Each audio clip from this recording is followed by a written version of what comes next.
السلام عليكم ورحمة الله وبركاته. ازيكم عاملين ايه؟ لو مهتم بجديد ومفيد في عالم التطبيقات اشترك في القناة وفعل زر الجرس عشان يوصلك كل ما هو جديد ومفيد في عالم التطبيقات. اشتراكك في القناة وتفعيلك لزر الجرس واشتراكك في عضوية مميزة بيخلينا نقدر نساعدك ونرد على كل الأسئلة والاستفسارات بتاعتكم حول التطبيقات وعالم التطبيقات. عايزين تعرفوا التطبيق ده بيعمل ايه؟ التطبيق ده فايدته ايه؟ التطبيق ده بيشتغل ازاي؟ التطبيق ده حقيقي؟ التطبيق ده فيه ميزة معينة بتدوروا عليها مش قادرين توصلوا لها، عارفين الميزة دي موجودة في التطبيق؟ كل ده بنقدر نعرفه لكم من خلال فيديو شرح مفصل ومبسط للتطبيق، مميزاته وعيوبه وازاي بيشتغل وازاي بتشارك عليه وازاي بتلغي الاشتراك وكل حاجه عن التطبيق. طبعا ده بيطلب مننا وقت وجهد، بالاضافه كمان ان احنا بنعرفكم التطبيقات الجديده اللي جوجل بلاي بتنزلها واللي بتسهل على الناس حياتها وبتخلي الناس حياتها بشكل افضل وبشكل اسرع. النهارده ان شاء الله مع شرح تطبيق جديد واسمه فلاش جيت كيدز بيرنتل كنترول. التطبيق ده مساحته 37 ميجا، حمله اكتر من 10 مليون شخص.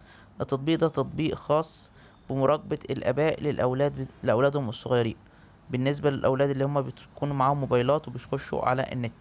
تقدر من خلال التطبيق ده ان انت تراقب ابنك، تعرف المواقع اللي بيخش عليها، تقدر تشغل الكاميرا عن بعد بحيث ان انت تشوف ابنك دلوقتي في انهي حته بالظبط وبيعمل ايه. تقدر ان انت يجيلك تنبيهات باللوكيشن اللي ابنك بيتحرك بيه.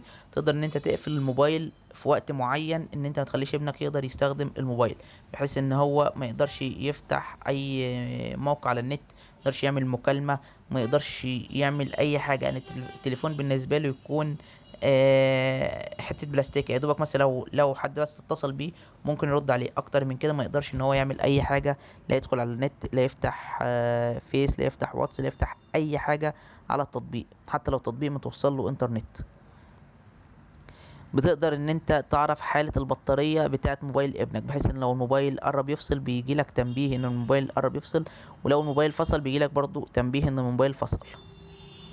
تقدر تشوف ابنك موقعه فين، بحيث ان هو لو مثلا في مدرسة، لو في درس، لو في منطقة العاب، لو اي حاجة.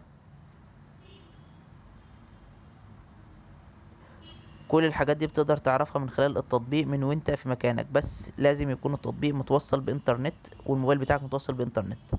ده كده الغرض من التطبيق وده فايدة التطبيق. مشكلة التطبيق ان هو بيتضمن اعلانات وبيطلب منك الاشتراك وشراء التطبيق، بالاضافة ان التطبيق بيكون باللغة الانجليزية ومفهوش لغة عربية ولا لغات متعددة كتير. بس كده ده يعتبر ابسط شرح بالنسبة للمميزات والعيوب. لو عجبك شرح التطبيق يا ريت تدوس لايك للفيديو. لو عايز شرح التطبيق معانا يا ريت تسيبلي في الكومنت. لو اكتشفت ميزة او عيب للتطبيق في اي تحديث من التحديثات القادمة اكتبها في تعليقات الفيديو.